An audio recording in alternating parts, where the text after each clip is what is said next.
시청자 여러분 안녕하십니까? 역사 영도TV 이리네입니다. 요즘 전국 심사치 않은데 민주주의가 후퇴하는 듯해서 보이기 안타깝습니다. 공정한 사회, 공평한 사회, 정의가 살아 숨쉬고 상식이 통하는 나라 됐으면 합니다. 그래서 오늘은 최근 불거지는 사건들에 대해 하나씩 분석해 볼 수 있도록 하겠습니다. 그래서 오늘도 장기환 박사님 모시고 자세한 부분을 알아보도록 하겠습니다. 먼저 윤석열 중장에 대해 알아보겠습니다. 아시다시피 법무부에서 2개월 정직 징계한 사안에 대해 윤 총장을 징계에 대해 집행 정지를 요청을 했고 사법부에서 이를 받아들여 즉시 복귀하는 사태였는데 여기서 문제 무엇이냐고 앞으로 어떻게 전망하나요? 박사님께서 이 부분에 대해서 자세히 좀 설명해 주시겠어요? 예, 윤석열 총장에 관련된 부분은 지난 한 해, 올 한 해죠. 올 한 해 내내 시끄러웠고 사법개혁을 촉구하는 깨시민과 우리 정부 거기에 여망에 상당히 좀 호응하지 못하는 듯 해갖고 전국이 좀 시끄러운 것 같아요. 윤석열 총장은 지난해에 지난번 정권이죠. 우리 이명박 전 대통령과 박근혜 전 대통령을 탄핵을 시키는데 주도적 역할을 사실은 했어요. 그렇기 때문에 사법개혁을 하는 적임자라고 생각을 했고 많은 사람들이 기대를 엄청 걸었댔는데 현 정권 들어와갖고 보니까 실질적으로 어떤 사법에 대한 개혁이라고 하는 개념보다도 철저한 검찰주의자로서 검찰을 지키는 데만 안간힘을 쓰는 이런 어떤 그러면 박사님 처음부터 윤석열 총장님 이제 문제가 있었던 거죠, 아니에요? 그렇죠. 이제 우리는 몰랐던 거죠. 그 사람이 이제 우리가 흔히 많이 아는 얘기가 있죠. 사람한테는 충성을 하지 않는다. 그 말이 얼마나 멋있어요. 근데 우리는 거기에 다 속았다라고 하는 거죠. 그러니까 사람한테 충성을 하지 않고 오로지 법치주의만 잘 지켜나가는 걸로 판단을 해갖고 이제 이 정권에 아부하지 않는 거니까 현재 문재인 정권은 그런 걸 원하지 않으니까 그쪽을 되게 기대를 했는데 막상 뚜껑을 열고 보니까 이 사람은 정권이고 뭐고 간에 아무 관계없고 검찰의 힘만 지키려고 하는 사람이었다. 그렇군요. 처음부터 문제 있었군요. 예. 그래서 그런 사람이 오다 보니까 이번에 이제 징계가 됐고 한데 이번에 여러분 너무 잘 알다시피 거기에 대해서 깊은 얘기는 안 하겠습니다. 제가 무슨 법관 출신도 아니고 변호사도 아니고 하기 때문에 법에 관련된 거는 여러분들 이미 결론을 잘 알고 있죠. 징계위원회에서 징계를 내렸죠. 정직 2개월 징계를 내렸는데 그게 이제 징계가 부당하다라고 해갖고 징계 집행 정지를 또 요청을 했어요, 법원에다가. 그래서 그게 받아들여진 거예요. 그래서 7인 중 3명만이 이제 결정을 했다라고 해서 절차적 하자가 있다. 이래갖고 이제 바로 즉시 복귀하도록. 법원에서 그렇게 판단을. 그렇죠. 그 다음에 이제 두 번째는 여러분 너무나 잘 아시듯이 대선 후보로 이렇게 되고 이래갖고 정치적 중립 관계를 이제 또 징계 사유로 넣었는데 그것도 뭐라고 했나니까 정치적 중립은 추측에 불과하다. 대선 내가 나온다라고도 안 했는데 그냥 시중에서 여론이 그렇다 보니까 그건 또 추측에 불과하다 이렇게 하고 회복할 수 없는 어떤 손해가 있다 이런데 이제 그런 것들은 저희가 객관적으로 봤을 때는 회복할 수 없는 손해는 전혀 없어요. 그 사람이 2달 동안에 총장을 안 한다 그래갖고 대한민국 망하는 것도 아니고. 그런데 그 변호사가 뭐라고 했죠? 되게 중요한 말을 했죠. 회복할 수 없는 일이 있다. 그러니까 어떤 부분에서 회복할 수 있는 원전 관계에 있어 갖고 이제 조사를 해야 되는데 총장이 없으면 조사가 안 된다. 이 얘기는 원전 관계의 수사를 정치적으로 하겠다라고 폭로를 한 거예요. 그렇군요. 그건 자폭을 한 거예요. 무슨 얘기냐니까 원전 관계를 윤석열 총장이 있던 없던 무슨 관계가 있어요. 그쵸. 법에 의해서 조사 하면 되는 거고 그 자체가 문제가 조사를 있으면 꼭 총장이 있어도 할 수 있잖아요. 그렇죠. 할 수 있는데 총장이 있어야만 그걸 할 수 있다 이렇게 얘기하는 거는 역으로 얘기하면은 정치적인 수사를 하겠다라고 폭로를 한 것뿐이 안 된다라고 하는 부분이에요. 그다음에 뭐 또 이번에 이렇게 했어요. 또 뭐 판사 사찰, 채널 A 사건 이런 감찰 그 수사 방해 의혹 뭐 이런 것도 이게 부적절하다. 그 부적절하면 그냥 그 해야 되는데 부적절하지만은 다툼의 여지가 있다. 이래서 즉시 복귀 명령을 내렸죠. 이래서 되게 이제 이런 어떤 부분들이 좀 너무 이제 안타깝고 그러게 말이에요. 이게 진짜 살아있는 권력이 우리 대통령 중심의 정부를 얘기하는 건지 검찰이 살아있는 권력인지 헷갈릴 때가 많이 있다. 특히 뭐 대선 주자 정치적 중리 행위는 본인이 결정한 바 없다 이렇게 그냥 뭐 판사가 간단하게 결론을 내려버리는데 대신에 이제 여기서 이번 판결에서 이제 두 가지 부분을 우리가 잘 유추해석할 필요가 있어요. 어떤 거예요? 되게 좀 유리한 측면도 있어요. 징계 2에서 뭐라고 했냐면은 징계를 이제 2달 동안 이제 내리고 정직을 내리고 난 뒤에 징계위원장이 한 말이 되게 중요합니다. 판사 사찰이라든가 뭐 이런 것들은 충분히 해임을 해야 하나. 그럼 원래대로 해임을 해야 되는 거예요. 그렇죠. 그 해임을 해야 되는데 해임을 왜 해야 하나로 가냐 이거죠. 그 해임을 해야 하나 이 얘기를 역으로 얘기하면은 공수처 같은 데 가면은 해임 사유가 된다라고 하는 거예요. 그 형사 사건화가 될 수 있다 이런 어떤 부분이고 그 이게 만약에 뭐 이번에 이제 판결도 충분히 다툼의 여지가 있고 여기에 판사 사찰 채널 A 사건 그다음에 그 수사 방해 이런 것들은 문제가 있다라고 판결을 했어요. 아니 얘기를 판사가 얘기했어요. 그럼 원래대로 하면은 그렇게 얘기를 했으면은 뭐 해임이 됐든지 징계위에서는 아니면은 판사도 그냥 2달 징계를 받아들여야 되는데 그럼에도 불구하고 이렇게 즉시 복귀를 명령했다라고 하는 거죠. 그러면 여기서 문제. 그 혹시 판사들아 같은 패가 아닌가 검찰하고 그 질문이 갑자기 떠오르는 거죠?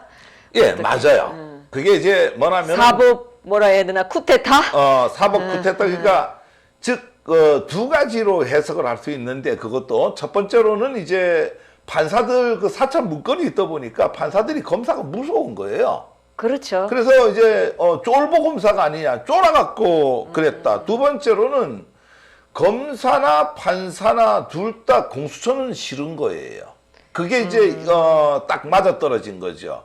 아마 제 생각엔 아마 두 번째일 거예요. 그러니까 공수처가 공수처라고 싫어서. 하는 게 고위공직자 수사처란 그렇죠. 말이에요. 그래 고위공직자들에 대해서 어떤 이런 어떤 부분들이 판사나 검사나 같은 어떤 입장에 놓여 있다. 뭐 이래서 되게 그한데 국민들이 지금부터 좀 잘해줘야 돼. 아니 국회가 잘해줘야 그렇죠. 된다라고. 그러면 국회가 어떤 방향을 가야 되는 건지, 어떤 행동을 해야 되는 건지 얘기해 주세요. 예, 그러니까 이제 뭐 이 사건의 이제 결론은 이제 행정부에서 결정된 부분을 사법부가 정치적 판결을 했다. 이렇게 결론이 나기 때문에 충분히 이 탄핵 사유가 됩니다.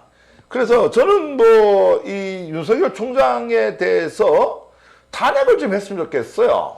그러면 박사님 지금 탄핵 수초안 하더라도 의석수가 충분히 되잖아요. 아니 뭐 의석수는 뭐 충분한 게 아니라 뭐 남고도 남습니다. 그러니까 전체 제적위원회 3분의 1 이상이 그렇죠. 발의를 하면 돼요. 그러니까 우리가 제적위원이 지금 300명이잖아요. 네, 맞아요. 300명이니까 3분의 1이니까 100명 이상만 발의를 하면 되고 의결은 과반수만 되면 됩니다. 지금 현재 180석인데 150석만 되면은 됩니다. 그런데 이제 중요한 것은 이래요.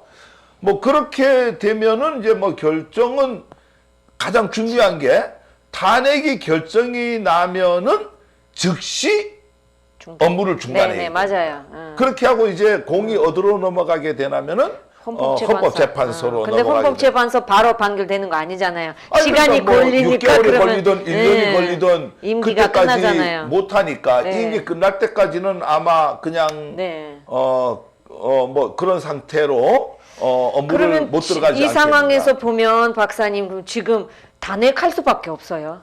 그래서 그죠? 저는 뭐 무조건 이제 탄핵을 해야 된다 이렇게 생각하는 게 이제 왜 그러냐면은 뭐 제가 이제 뭐 이렇게 점을 치는 건 아니고 공수처가 신설이 되면은 뭐 1호 수사를 해야 되는 거 아니에요? 그래 맞아요, 그거는. 그렇게 됐을 때에 이제 지금 현재 검찰총장으로 있을 때 조사를 하는 개념보다는 탄핵이 된 상태에서 조사를 하는 게 좀 더 엄정 중립적인 뭐 제가 뭐 윤석열 총장이 반드시 죄가 있어서 어떤 벌을 내려야 된다라고 하는 게 아니라 조사를 해봐야 되는데 지금 이제 검찰총장의 막강한 힘을 갖고 있다 보니까 조사 자체가 지금 현재는 그렇죠. 좀 어려운 게 아닌가. 그렇다라고 하면은 뭐 이렇게 총장에서 직에서 벗어나 있는 상태에서 하면은 뭐 그게 좀 더 편하지 않겠는가. 그러면 우리가 이제 여당을 뽑았으니까 180석이 나셨으니까 그럼 여당이 지금 나서서야 되는 거죠. 예, 그렇죠. 그러니까 문재인 대통령을 도와줘야 되는 맞는 거잖아요. 예. 결단을 내려야죠. 그래서 이제 지금까지는 뭐 검찰의 시간이었다라고 하면은 지금부터는 민주당의 민주당의 시간이다. 시간이죠. 이제. 그 민주당이 좀 들고 그러면 이제 이낙연 대표님이 나서서야 되는 거죠. 이낙연 대표보다도 뭐 어제 뉴스를 보니까 김두관 네. 의원하고 황 의원하고 두 분이서 적극적으로 몸을 던지겠다라고 하는데 이낙연 대표가 여기에 대해서 과감한 결단을 내리고 이낙연 대표는 민심만 볼 게 아닙니다. 뭐 당장 이거를 해갖고 민심이 좀 악화가 되더라도 사법 정의를 만들어야 되고 상식이 통하는 나라를 만들어야 된다라고 하면은 국회는 당장 거기에 부응을 해야 되는 게 아닌가. 저는 뭐 개인적으로 그렇게 봅니다. 상식이 통하는 나라가 그렇죠. 돼야 된다라고 맞아요. 생각합니다. 너무 참 민주주의가 아닌 것 같아요. 예. 이 문제는 여기까지 하겠습니다. 네. 자, 이제 박사님 두 예. 번째 문제, 이 문제 윤석열 중장님 문제뿐만 아니라 예. 다른 문제도 있었잖아요. 예. 바로 정경심 교수의 재판 결과가 예. 징역 4년에 재판이 아니고 재판 결과. 재판 죄송합니다. 여러분 죄송합니다. 발음을 고쳐야 되는 건데 어쨌든 재판 결과가 징역 4년에 벌금 5원을 선고했는데 5원이 아니고 5억 원. 죄송합니다. 네. 5억을 선고를 했는데 국민의 공분을 사고 있습니다. 이 재판 결과 어떻게 보십니까? 자, 이 정경심 이 재판은 너무 허망하고 아마 이 연말에 크리스마스에 너무 큰 악재에서 그쵸. 깨어있는 시민들은 아마 잠을 못 잤을 거예요. 사실 저도 뭐 이 재판 결과가 나오고 며칠 동안 지금 뭐 잠을 이렇게 분해갖고 저도 무죄인 줄 알았는데 근데 예, 왜? 아니 당연히 이제 무죄가 돼야 되는데요. 이게 이제 재판을 했다기보다도 그 판사의 성향에 의해서 분풀이 했다. 그게 뭐 분풀이가 뭐예요? 분풀이 자기 감정 자기가 생각하는 그러니까 이미 재판을 시작하기 전에 그러니까 증인들이 공판주의라고 하는 말이 있어요. 네네네네. 공판주의라고 하는 것은 증인의 신문과 네. 증거에 의해서 재판을 해야 돼요. 그러면 판사님 예. 1심에서 배심원 있잖아요. 지금은 없어요. 배심원 없죠. 지금. 아예 없어요. 네, 그러면 이제 우리 지금 현재는 배심원제를 안 하고 이번에는 이제 우리가 단독심과 합의심이 합의부가 있는데 이거는 합의부에 갖고 재판장 3명이서 이제 그러면 재판장한테는 다 달려 있는 거네요. 그러니까 이제 재판장 3명이 결정을 내려야 되는데 뭐 재판 뭐 이런 게 있어요. 재판 받는 내내 반성을 하는 게 하나도 없었다.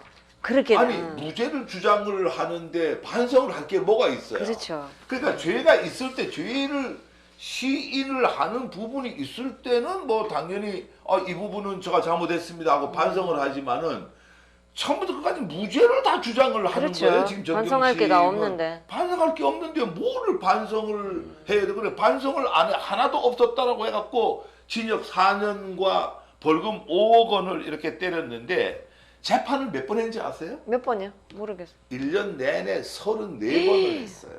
그렇게 많이나 했어요? 아마 이 그 34번의 재판은 아마 뭐 대한민국에서 그러면 박사님 그동안 재판할 때는 뭐 증인도 다 불렀을 거 다 아니야? 불렀죠. 우리는 사실은 이제 아까 제가 뭐라 그랬어요?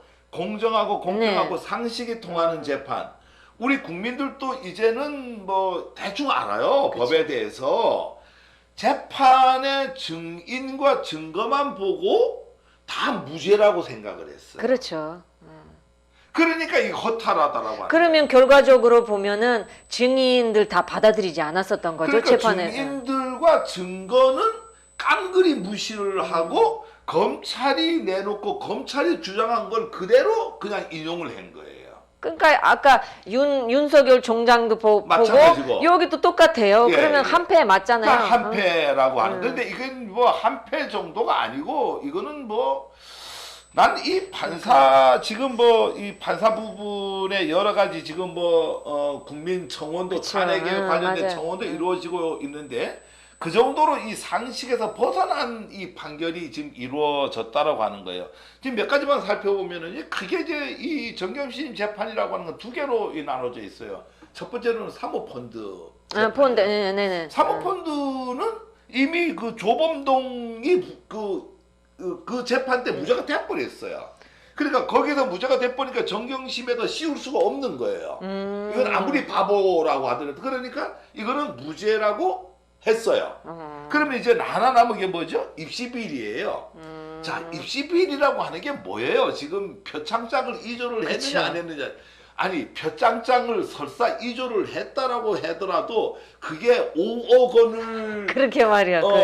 내야 되는 벌금을 내야 되는 문제고 4년을 감옥살이를 그러니까. 해야 될 문제인가요 그게? 그건 아니죠. 그러면 이게 지금 사문서 이조예요. 네. 그러면 사문서 이조를 윤석열 저 검찰총장 지금 그 장모가 네네. 시인을 했잖아요. 시인을 했잖아. 네네네. 나는 이거 했다. 맞아요. 근데 왜 조사를 안 해요? 아니 그러니까 그 사람은 아마 이게 4년이면은요 그 사람은 사형 선고 받아야 돼요. 근데 왜 그쪽에서는 조사를 안 그러니까 하지? 이게 뭐 말이 안 되는 근데 중요한 게 이런 게 있어요. 판결문을 자세히 보면은 코미디예요. 그러니까 우리가 이 수많은 34차례나 재판을 했으니까 많은 사람들이 와서 증인을 섰잖아요. 네. 어떤 증인을 섰죠? 봉사활동하는 걸 봤다. 근데 재판 결과를 보면은 봉사활동 안 했다. 그러면 이상하잖아요.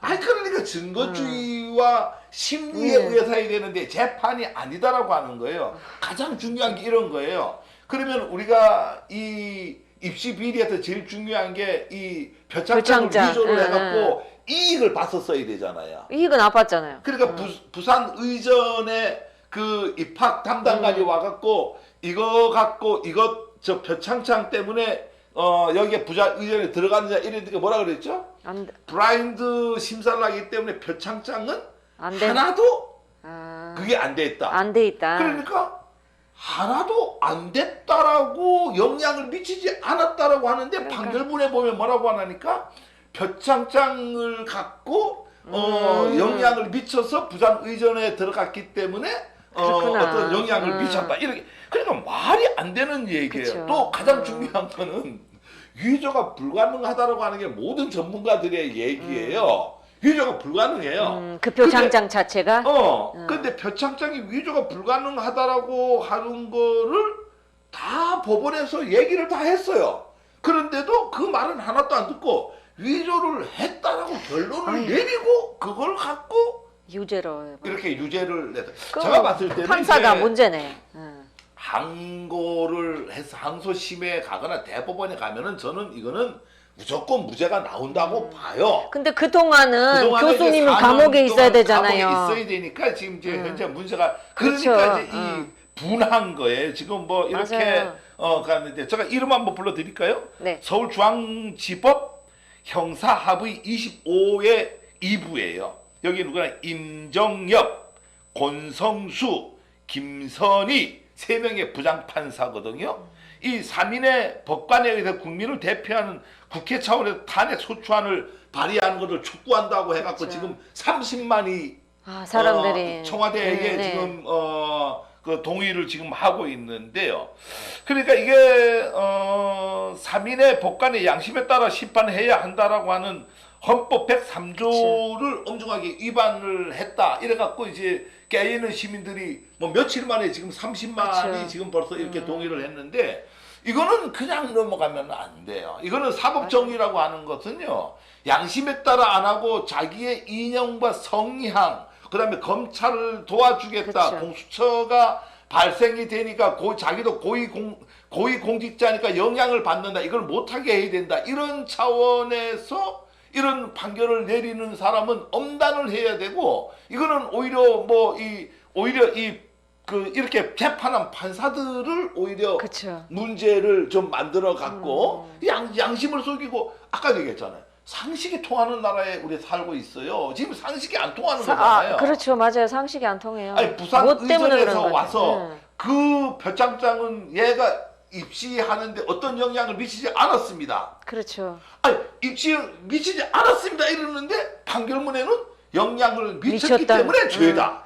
이게 그 어떻게 문제가 말이 있는 되는 거네. 거예요? 그러면 재판을 왜 해요? 그러면 판사님이 증인들이 있잖아요. 네. 나중에 항소심에 또 가는 거예요? 하죠. 아니 항소심에는 이제 보통 가기는 가는데 이미 와서 증인한 부분에 대해서 미진한 부분만 하지. 이미 증인한 부분은 그 증거는 그대로 항소심에서 이제 1심에서 했던 거를 다 그대로 가는 거죠. 하고 이제 보는데 거기서 더 물어볼거나 아니면은 이제 여기도 뭐라 그랬어요? 항소심에서는 틀림없이 1심에서는 증인은 와서 영향을 미치지 않았다라고 네네. 했는데 이쪽에 판결문에는 영향을 미쳤다고 했잖아요. 그 사이에 어떤 괴리가 있다라고 하면은 증인으로 다시 채택을 하겠죠. 그렇군요. 그래서 그건 있는데 지금 이 재판 결과를 보면은 말이 안 되는 거예요. 이게 그 법관은 말이에요. 유무죄를 판단을 할 때 우리 공판주의라고 하는 것은요. 피고인의 신문, 그렇죠. 그 다음에 이제 증거, 상황 증거 이것만 갖고 판단해야 돼. 이걸 이제 아까 얘기했던 이제 공판 중심주의라고 하거든요. 이 공판 중심주의하고 그 다음에 이 검찰은 정황 증거와 진술 조서에 일방적으로 의지를 해야 되는데 그러지 못하고 자기 생각을 갖고 그쵸. 누굴 도와주고 뭐 이런 편파적인 하긴 그러니까 판사의 양심을 쏘인 거예요 이거는요. 하긴 그래서 이런 뭐 교수님들뿐만 아니라 일반 시민들도 당할 수 있잖아요. 그 판사가 자기 그렇죠. 생각에 예, 의해서 판단 내리는 거잖아요. 근데 더 그거는요.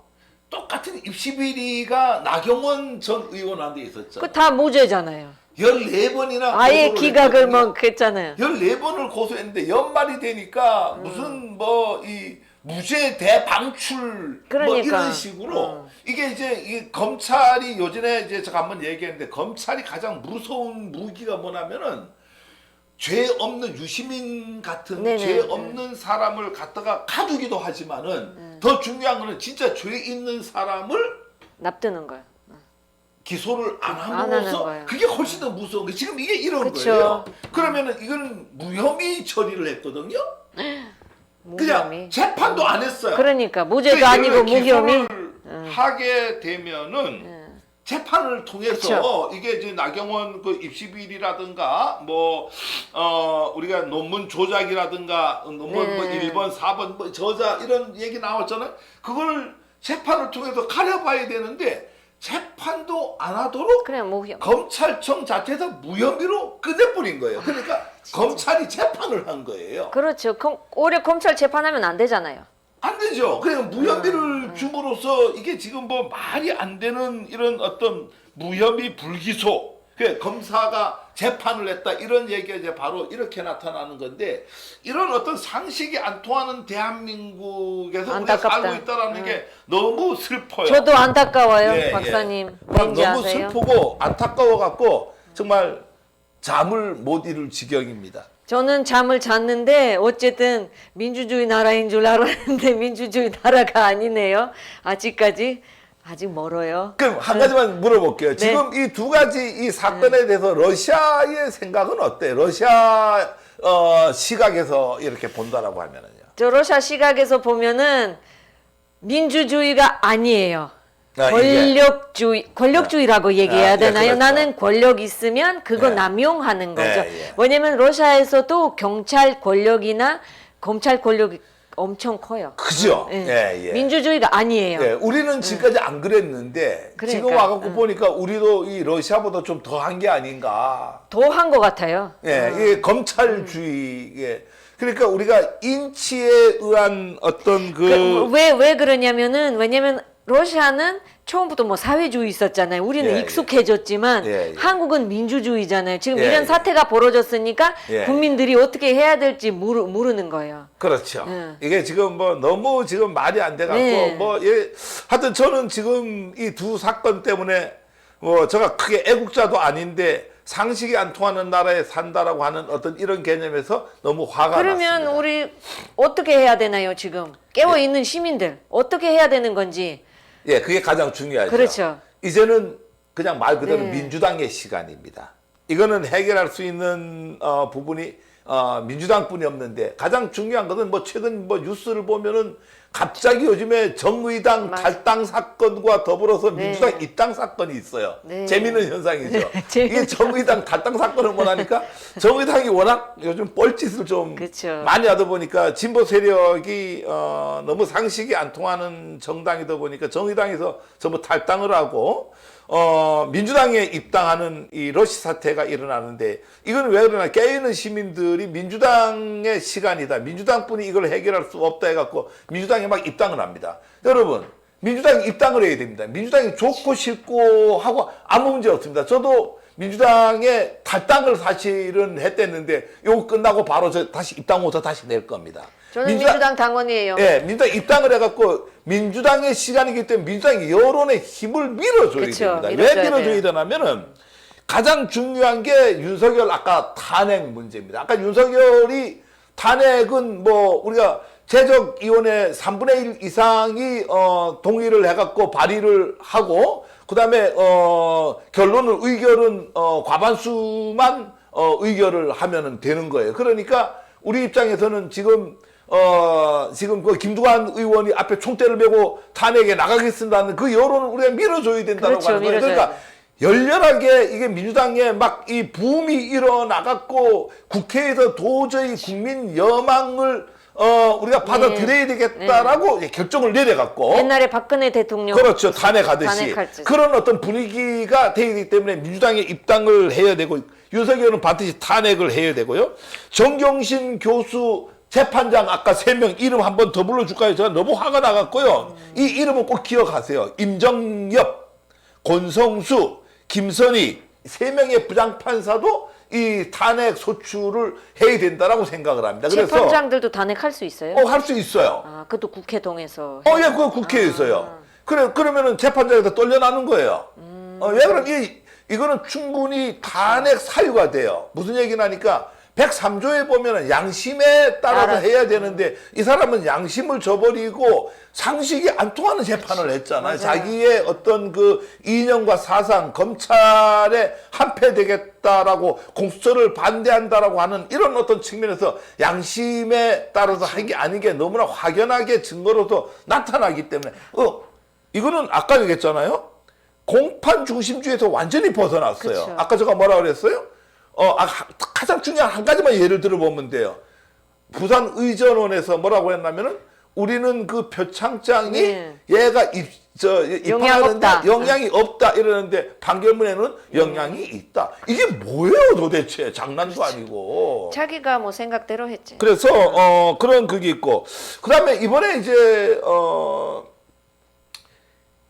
그 가장 중요한 얘기 하나만 좀 더 하겠습니다. 이게 지금 검찰 개혁을 제일 처음에 문재인 정부는 어떻게 생각했냐니까 인적 구성을 달리해 갖고 검찰 개혁을 하려고 그랬어요. 그러니까 검찰주의자 윤석열이 그때까지만 해도 검찰주의자인지 모르고 어떻게 인식을 했냐면은 윤석열은 사람에게 충성을 안 하고 진짜 법치대로 하는 걸로 해갖고 이래서 이제 이 사람을 그 세워서. 자리에 세우면은 개혁이 되겠다. 근데 이렇게 정반대가 해. 돼버린 거예요. 그게 지금 현재로는 정반대가 됐어요. 이제는 한 가지뿐이 없어요. 시스템을 바꾸는 수밖에 없어요. 그런 거 어떻게 할 수 있어요? 시스템을 바꾸는 거는 지금 이제 무소불위의 권력이잖아요. 그러니까 무소불위의 권력을 갖는다라고 하는 건 딱 하나예요. 기소권과 수사권을 다 갖고 있는 거예요. 그래서 분리해야 되는 예, 거예요. 이번 기회에 아까 시스템을 달리해 갖고 검찰의 힘을 없애야 빼야 돼요. 그래서 수사청을 저는 만들자고 이렇게 하고 싶어요. 그것도 뭐 방법이네요. 국민수사본부 이렇게 얘기하는데 그게 아니고 경찰청, 수사청, 기소청 그것도 괜찮네요. 해갖고 기소 지금 현재 검찰은 기소만 할 수 있도록 해야 되고 이 전문적으로 이 수사를 할 수 있는 검찰청은 별도로 해갖고 그러니까 그걸 완전히 이 시스템으로 분리를 해야 된다. 즉 이번에 가장 중요한 것은 이렇게 할 수 있도록 깨어 있는 시민들이 들고 일어날 수 있도록 누가 만들어줬어요? 공수처.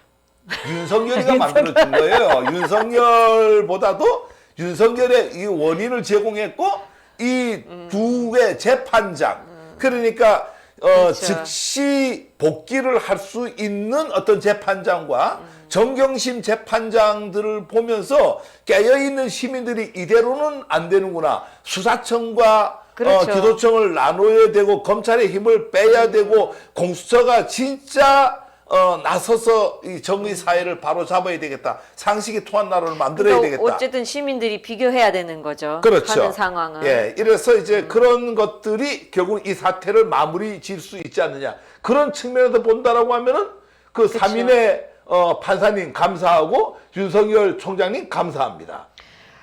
너무 어려운 문제예요. 그 시청자 여러분도 이거 보고서 꼭 올바른 판단을 하셨으면 좋겠어요.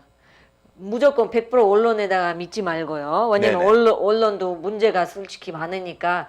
그러면 이 정경심 그 교수님 판결 보고 윤석열 하는 거 보고 꼭 올바른 판단을 했으면 좋겠습니다. 오늘은 여기까지 하고요. 다음 시간에 건강한 모습으로 더 만나요. 감사합니다. 감사합니다.